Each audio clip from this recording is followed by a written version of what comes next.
Yo, we're gonna cheat! Got it. Never didn't have it. The dream vial right here. I got it the legit way. You saw me do it.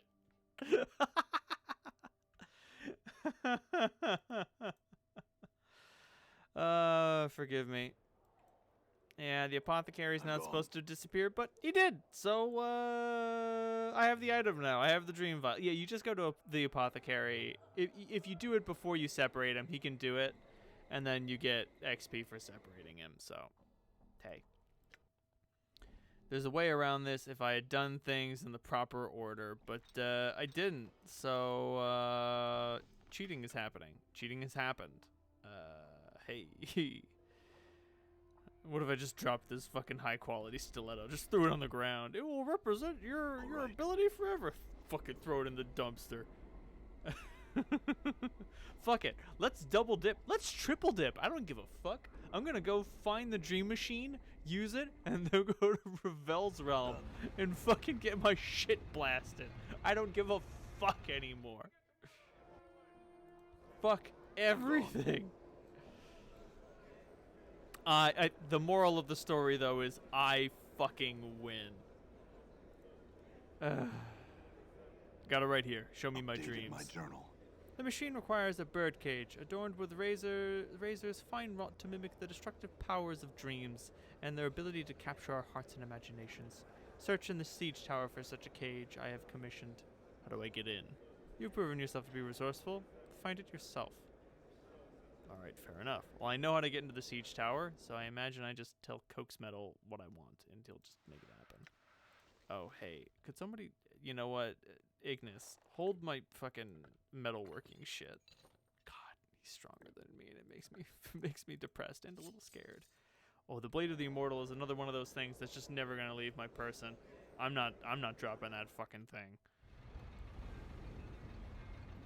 I mean, like, even though it only works in limited circumstances, I guarantee there is going to be a situation where I need to die.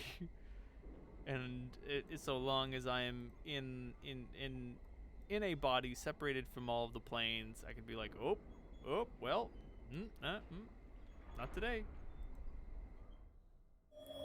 I'm gone. Coax Metal, give me the cage. I need a heavy decorated wrought iron bird cage. Do you have one? I have such an item. The Dream Builder came to me an age ago. He promised me that my durance in the prison of the city would be near an end when the cage left my possession. I see.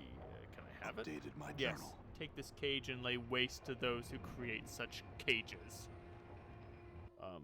Thanks. Okay, I have a dream cage now. What the fuck is happening? I've lost my mind. It's beautiful. I've lost my mind, and we haven't, like, things only get worse. I'm gone.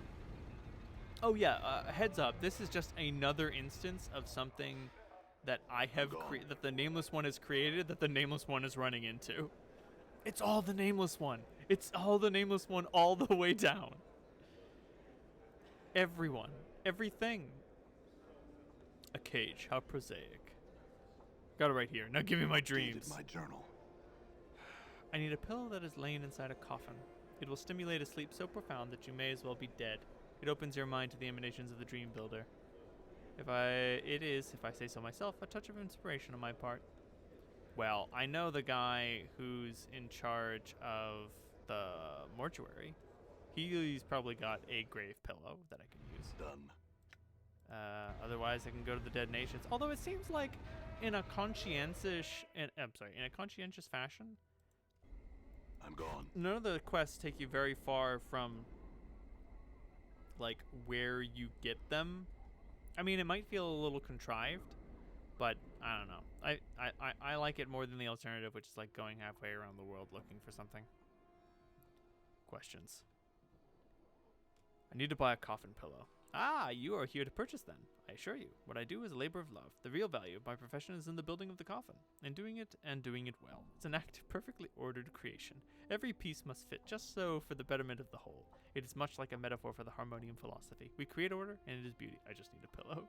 I need 50 coppers for the basic boards used in construction, though the expense doesn't cover the time. Usually it's either whitewashed or painted some color of the person's choosing. The boards themselves are usually a 16th handspan thick, maybe even thicker, depending on the nature of the corpse, whether it's a human being buried or not, or whether they're worried that the person might pick it back up again. I just need a pillow. Some prefer Bitopian pine, which is fine and traditional, but I prefer the heavy Arborean oak material, simply because they have good weight about them. Even a 20th inch of the oak is stronger than a 16th of the handspan of pine. I just need a pillow. From there, I might need about a score of, multiplied by a score of steel wooden screws, gauge about 8 by 1/4 inch or so. Lots of shops around here carry them. Not a big deal to acquire. I'll also need some of the metal pins for securing the interior lining. Best to pick them up with the bunch. Then there's the matter of battens and corner blocks, depending on how you wish it to be. I just need a pillow. And although I usually let the natural wood speak the color of the coffin for itself, sometimes the person commissioning it wants it painted special or engraved. I don't usually do the finer work for that, though. I am skilled, but contracted out. And the handles alone are another matter entirely, he nods. What about the handles? Big things, handles. Everything about handles depends on how the coffin's to be carried. You got skilled men carrying the coffin at shoulder height. Don't even need to worry about the handles. Professional pallbearers never use them. See, if you got your family and friends carrying the coffin, then the handles are necessary. You'll need some rope handles or even metal handles. That's fine and all, but a pillow. Do you have one? Well, let me give you an example. I think the most beautiful coffin I'd ever seen was this one of clear pine. I don't know where they managed to get it, whether from a place in Vitopia or elsewhere. Anyway, it was pegged together carefully and trimmed with this beautiful run of redwood. The effect was somewhat ruined by the crude amounts of thick hemp rope that surrounded the affair. Surely, something was needed for the pallbearers to hold on to, but the ruin of the entire beauty of the coffin was such badly woven rope. Ugh. I'm sure this is fascinating, but I just want a pillow. Then there's the matter of measurements. They can be tricky, and I try to do it myself, since occasionally a client will neglect to inform me as to the race of the deceased or forget something like the hip width. Very important indeed. Also, if the client's still alive, I try and make precautions should the client fill out before they die, you know? And there's the construction itself, hammerless. There's many different ways of attaching the sides of ends of the floor of the coffin into each other. Some use internal battens or corner blocks with plenty of wood screws to secure it in place. You could also do Fiend's Tooth method and just cut alternating tongues and recesses along the edges to be joined, so that they all fit together, like a fiend's jaw, requiring a little more work and precision, but the result is neat and very strong. Hammerless. And then there's the lid. The lid's gonna need a rim or a lip all around its edge, made from a strip of wood pinned to the box or carved around the edge of it itself. Once you have some pilot holes drilled into the main box, then drill in the screws on the top of the lid, maybe half a handspan apart, you get the impression he's not going to stop talking now that he's on a roll. If you don't shut up and give me a pillow, I'm going to hit you very hard. Pardon? I said I need a coffin pillow. Just a pillow. Do you have any? A pillow? I thought you might need the entire coffin. I'm so sorry, but I'm out of stock on pillows right now. I don't know where I'll get them again, but with the warehouse being closed. The warehouse. Yes, the warehouse where I store my goods is having internal problems of some sort. New management or some nonsense. I haven't been able to replenish my stock of late. The Harmonium would never let things get out of hand as cause distress to customers. Perhaps you would look into the matter? I guess I don't have a choice. If I want a pillow, I'll do it. Updated my journal. Excellent. If you deal with this issue satisfactorily, you may even have your pillow for free. He gets that lecture look at his face again. That may not seem like sufficient payment, but let me tell you about the construction of those pillows. No, thank you. I'll get started on this right away. All right. Oh, only this game could turn getting a pillow into a chore. Maybe I can just get a pillow from the warehouse.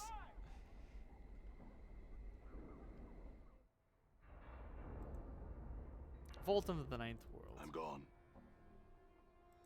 Which way does its face look? What are you? I'd like to claim something. I'm here to retrieve a pillow for Hamris the Coffin Maker. A pillow? I could certainly use a pillow. A big stone pillow. Here's your pillow, Master Hamris, and good luck sleeping with it. Can I get you anything? No thanks. Huh.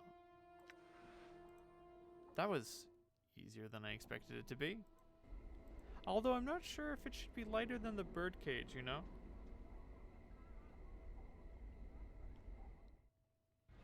I'm gone. Ooh, one thing that I do like about this game is how they mention a lot of things in Sigil, but you don't get to see them all. Like, they mention the cage and the spire and all that stuff, and you never... Spoilers, we never go anywhere near the cage. Spire? Nope. That's for someone else. That's someone else's problem. I have the pillow for you. Let's get on with Updated this. my journal. Anytime you're ready for the dream key, scarred man, give the word and I'll pass it to you. Give me the key. Close your eyes and stretch out your hand. You have to feel this key before you see it or it won't work. I'll do as he says. You feel a touch on the palm of your calloused hand. At first you can barely feel it, but it rapidly grows in solidity in moments until you finally hear Xander's voice. Open your eyes. When you do, you see a simple black feather in the palm of your hand. My work is finished. Use that key in the leftmost door of the foundry, and the Dream Builder will open to you. I must go now. I have more work to do. Thanks, Updated my Xander. journal.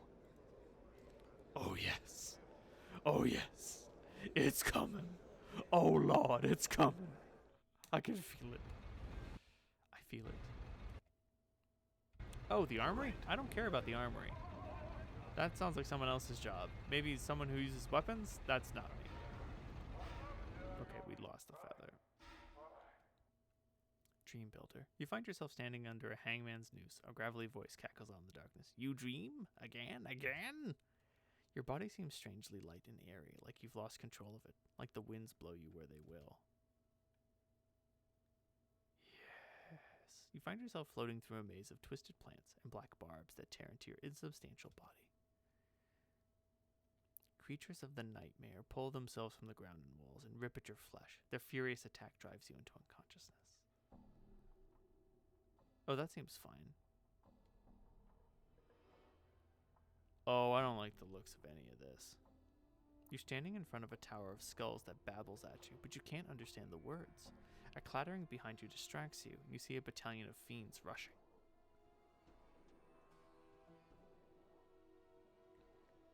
You're standing in the maze again, and the stench of death surrounds you.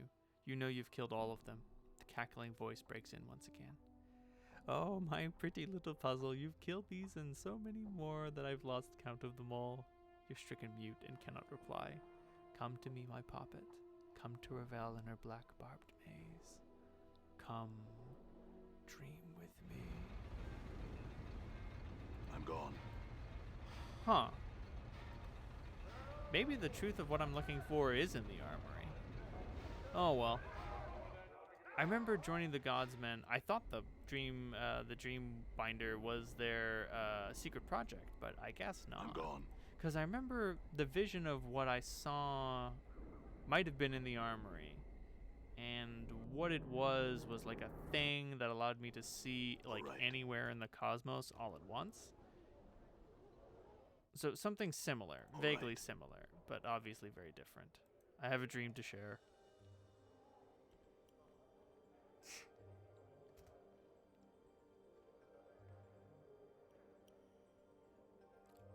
I don't have many dreams, really. For a long time, I had none at all. They're more nightmares than dreams. Visions of a black barbed maze, a night hag named Ravel. Are you alright? You seem suddenly distraught. Okay, so that would be an additional hint to the truth of things. But now then, let's use the unfolding portal. You unfold the shimmering metal and immediately it begins to crackle with life. It begins forming itself into a metallic circle hovering in the air. There's something in your possession that has activated the portal. You get the feeling that you probably ought to make sure you have everything you need. You might not be back in Sigil for a very long time. I've done everything I can do. I can join the Godsmen or find the hag. It's all over. Step through the portal. I'm gone. Entrance to the black barbed maze. What the fuck is this? Might as well.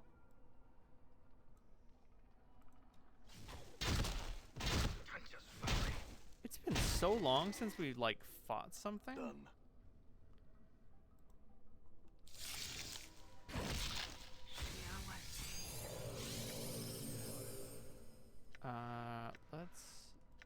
Let's detect traps. I spotted a trap. Okay, so these are traps indeed. Might as well. Very clever. All right. Let's keep our eyes peeled. Did you see that? No reason to charge into anything. All right. 22 damage. Mort's getting bitey. Hey, let's find a way out of here before this place grows on us, okay? Literally. Damn it. Yeah, it sounds like a pretty good idea. I wish there was an easier and quicker way to detect traps.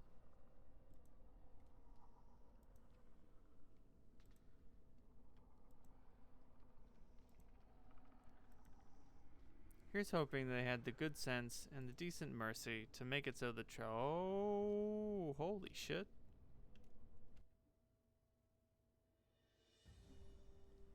Huh. I did not expect this to go this easily. Ravel. The plump, hook-nosed crone before you doesn't look much like a myth. She's outfitted in a simple, if dirty, brown shirt and leggings, with a number of pouches hanging from her frayed belt. She seems oblivious to your presence, more concerned with the tangled black roots woven together to form the floor of the maze than anything transpiring around her. Study her for a moment. A tangle of jagged gray hair juts from beneath the crone's hood, spreading down her shoulders like a mass of twisted gray roots. Sickly blue-gray flesh hangs in loose folds from her face. Her narrow chin, long and sharp, juts forward in an extreme underbite, and two filthy yellow canines protrude from her lower jaw like small tusks. Ravel?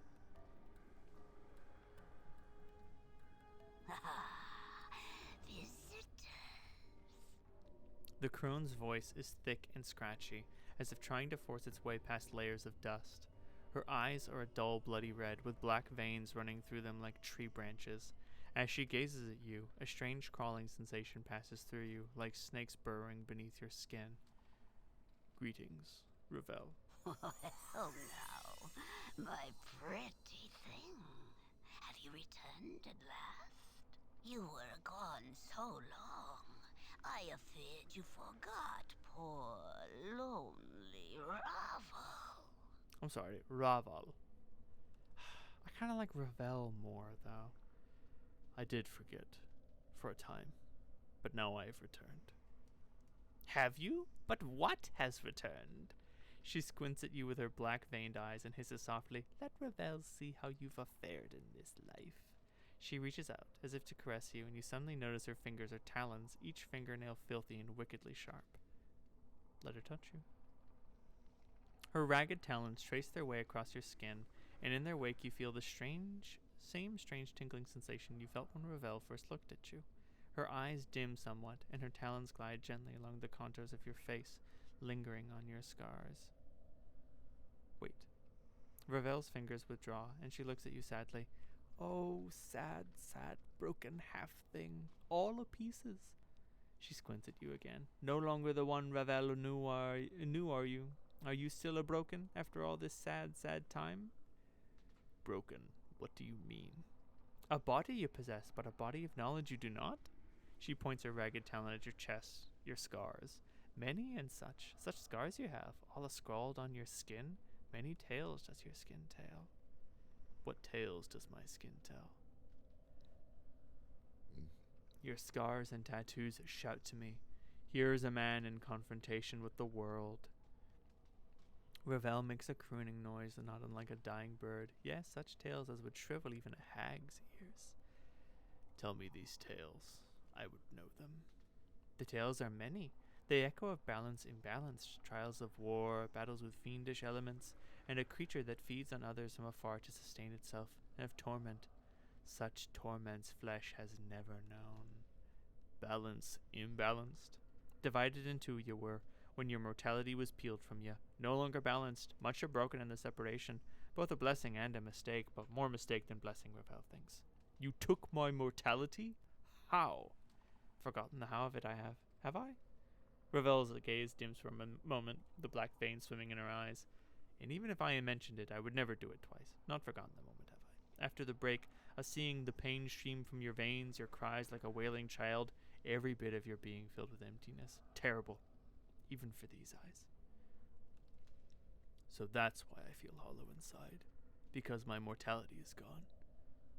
Tell me about these other tales." "Trials of war." Great trials of war. Much too much to be borne by any mortal thing." "What war? Where?" This war touches all, my precious half-man. There's no place where its caress is not felt. Did it touch you? To this, Ravel says, I. That would explain the scars. What are these other tales, my skin tales? Battle with fiendish creatures. 2 fiends butt heads. Ravel sniffs as if in contempt. Their tiny heads filled with ideas of how the plane should be, yet can never be, or the planes they would be no longer. Such foolishness. I'm not certain I understand. What are these other tales my skin tells? So I think after I lost my mortality, I joined the blood war like a fucking maniac. And because I can't die, I was just like, whatever. I'll just keep fighting forever. Tell me on the creature that feeds on others from afar. No base hunger do you feel, but far, far more terrible ones boil beneath your skin. And such a cost. Hungers? What do you mean? I know not the nature, nor the cause of these hungers. But heed this. Coming events cast their shadows before them, my precious half-man. There is no saying of what these events will be, not even with Ravel's eyes. What are these other tales? And these torments. What are these torments you speak of? Updated my journal. A lodestone pulls iron to it, and so do you, my precious half-man. But it's not iron, but tormented souls. As others suffer, they are drawn to you, and your path becomes theirs. She makes a sweeping gesture. Do you not see them in the eyes of those that travel with you? My companions? What do you mean? Do you wish to explain, Gith? Ravel throws a burning glance at Dakan, tempered with a fanged smile. Vows may prove tighter than any chain, no? The manacles of your race once enslaved make you a slave now again. Dakan is silent, but his blade shifts at Ravel's words. The blade darkens, the edge sharpening until the karak itself seems to carry a horrible malevolence about it. Watch your words, Ravel. The crackling, cackling sorcerer, an ember of Ravel's once passion he carries, for he cares not what he does, but mayhap down inside in the lightless places he is tormented by what he once was afore the passions came upon him. Do my words burn true, O smoldering corpse? What other torments do your eyes see, Ravel? The chattering skull. Ravel doesn't even bother to look at Mort, as if he is beneath her notice. Are the quips enough of a shield for what lies buried inside your brain box? Why speak truths when lies will suffice? Mort, what do you mean, Ravel?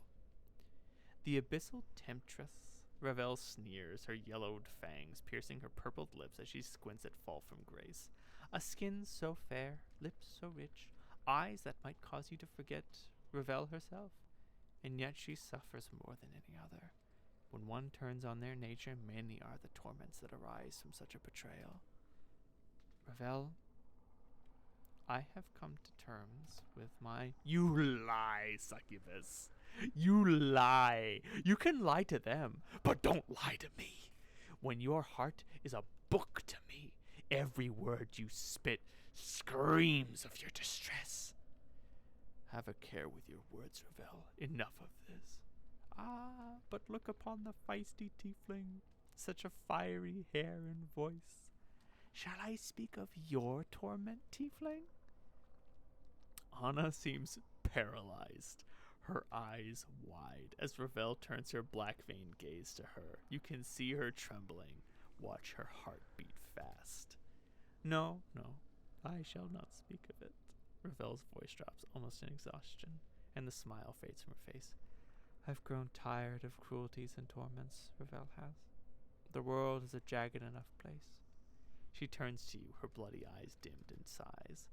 And my precious, precious half-man, for you, the greatest torment of all, life, forever. Can it be life a cares for you as Ravel does? She gnashes her yellow tusks with a horrible, horrid clacking noise. One so brave, so passionate, so terribly lost. Sad. Sad. Ravel, why did you make me immortal? I have to know. A puzzle of bone and skin were you, always, intriguing, and the most beloved of all who came to me, petitioning, requesting, pleading, pleasing, pleading for help. Ravel stares hard at you, her black-veined ember eyes narrowing. So hard to see it past the scars, to dig up the man who once was underneath. Who was I once? a shadow with substance, a seeking that which casts the light. I know you more and know more. Rel pauses, her eyes dimming. No more than I know the nature of any man. Crossed paths have we, a man tainted with undeath, still feeling the pangs of separation, and an old withered crone now all imprisoned. Crossed paths. Seems it's that we are a meeting for the first time? No, not. Ravel seems confused for a moment, then shudders as if throwing off a weight. Not at all. An echo of future meeting this is, or of a past meeting, depending on which way time's facing. So this is a meeting echoing a meeting we had in the past. The now and then, very similar. So tangled the now and then is, both mirrored in each other, once and again. You came before me with a problem, to challenge me for a solution to an impossibility. Ravel hisses at you, and her eyes ablaze. Beautiful, ungrateful, beloved man. What was this impossibility I asked you to solve? Ravel doesn't seem to have heard you.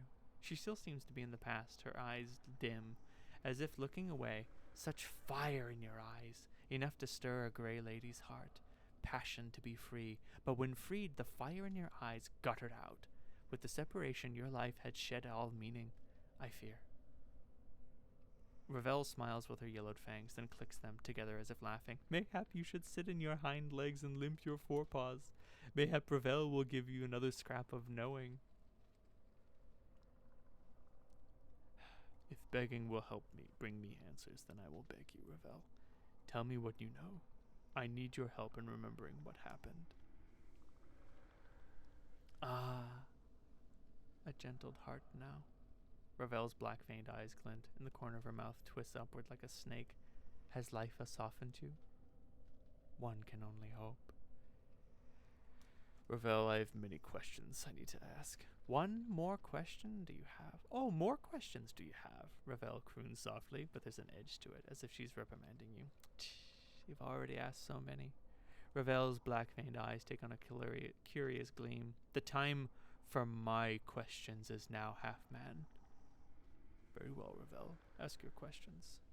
Know this, and know Ravel's law. If you do not answer my questions, no more of your questions will I answer, my precious man. Step lightly with the answer, or the asking shall tear you apart. Understood. Ask your questions, Ravel. Your rules are fair. Ask your questions. I would know why you traveled here with these others. Know not the place they were traveling to.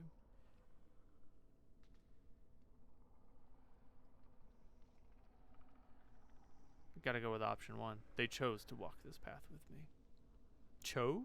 A dangerous word. Is it so? Yes. Yes? Is it a choice, Gith? Is it? Or is it a matter of two skies?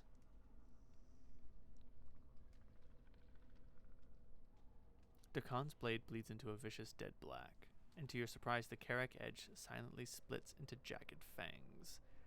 Ravel, leave him be. I'll answer your questions, not them. You think the Burning Man cares any for choice? To burn or not to burn, those are his only choices. In the end, one choice always wins. For does fire have any desire but to burn? Ravel, you made your point. Skull. Your expression is difficult to read without the skin wrapping, but I feel your fear from here. Coming here was not your choice. Well, I didn't have anything better to do except go to one of the ladies' mazes and meet one of the evilest creatures ever to set foot in Sigil, so I said, sure, why not? Mort, be quiet.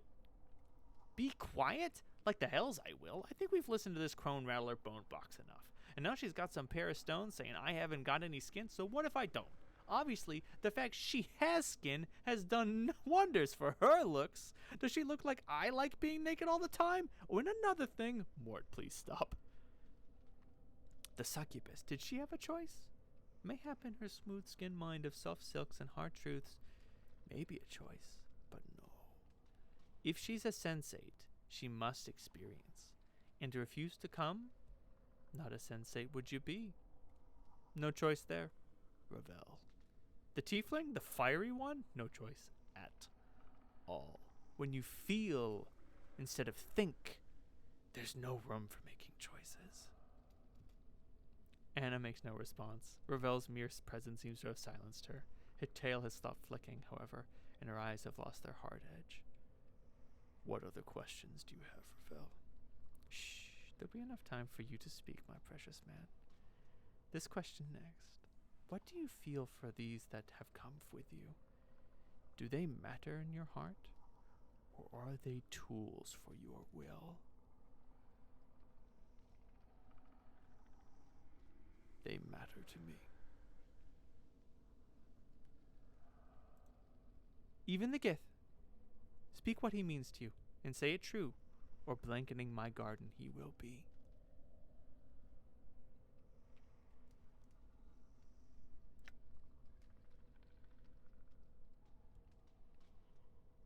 He is my ally.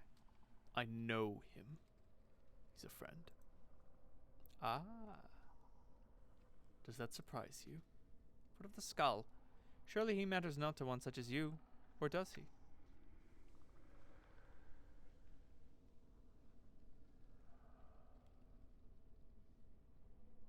I like Mort. I like him. I would count him as a friend. Curious, curious her. Quite the puzzling box you're shaping to be. What else lurks in the dark places of your mind? I hide nothing. Ah, and here is the core of it, the abyssal temptress. Does she rise above the merely carnal to you, or is she something else in your eye, Grace says nothing. She seems to be studying Ravel intently. You're suddenly struck with the feeling Grace is sizing up Ravel for weaknesses. Speak, precious man, but have a care where your words fall.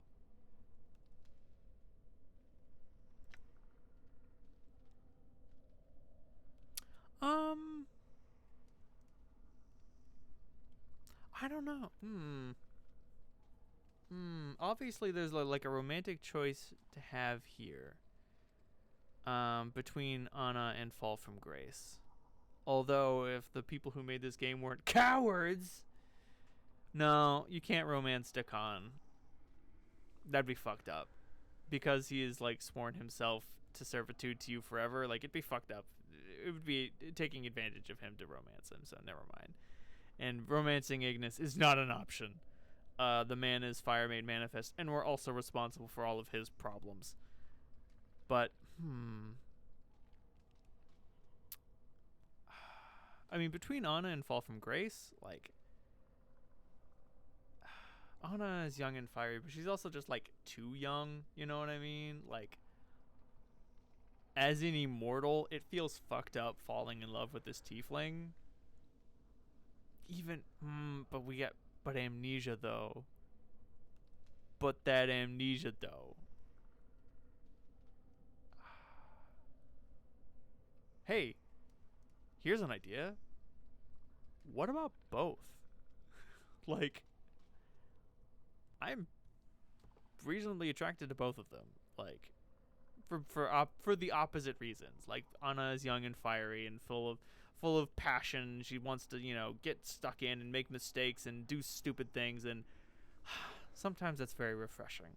But other times it's just really annoying and you're like, fuck off, go away. No, I want something responsible. I want to stay in for the night and have a cup of tea and read a book with Fall from Grace, and maybe we'll fuck. Maybe, sort of, maybe not. Who even cares? She's just such a joy to have around. I could fall in love with her. Enough of these games, Ravel. What is this? What of this slip of flesh? The fiendling, the tiefling with the scarlet hair and the fiery passion. What is she to you, my precious man? I could fall in love with her, too. Ravel's eyes blaze, and she raises her talons like a fan in front of her body. Involuntarily, you take a step back. You know nothing of love, my precious man. To think it can be shared in such a way between these two fiendish whores and Ravel? No more of your words I will hear. You have answered my questions. Ravel, I misspoke. I know not what I said. You know I didn't mean it. What do you know of knowing, half-man? Know this. Know you will stay here until the end of days in my brambled garden, never to leave, and you shall love me as you were meant to, as you were promised then. If we must fight to settle this, then we will. Prepare yourself, You Ravel. have forgotten your place, half-man. Humility is in order. Oh no, we'll see, you foul witch. Oh, this sucks.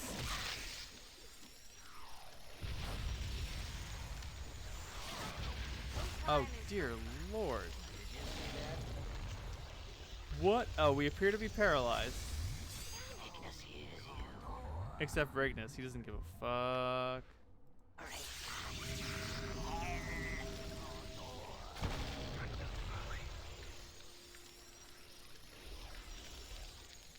Oh, this sucks. Ow. Oh, that's fire and ice.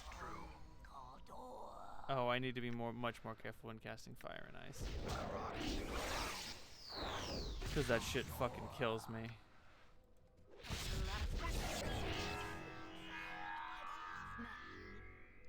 You have lost a source of information vital to your quest. That's so fucking funny.